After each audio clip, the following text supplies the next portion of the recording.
A baseline is what should be. Anything, you can baseline anything, a person, place, a thing.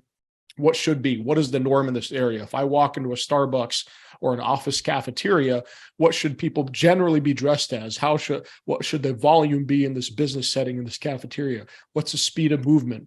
What are the group sizes? What are the demographics? You can baseline everything. So you're establishing what the norm should be. And let's say you walked into a business cafeteria and you did that at 9 a.m. on a Monday. You don't want to just go, all right, there's my baseline and lock it in, because baselines shift as the day goes on, different time frames. So you want to do this multiple times. You're always checking your baseline over your past interactions. And then once you've established a good baseline on a person, a place, an event, now we can start hunting for those anomalies, those deviations from the baseline. And an anomaly doesn't have to be some type of high threat, like someone bringing a gun on campus. That can be one.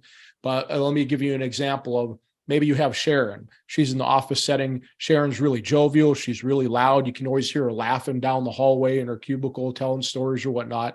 You've established a baseline over Sharon over a decent amount of time.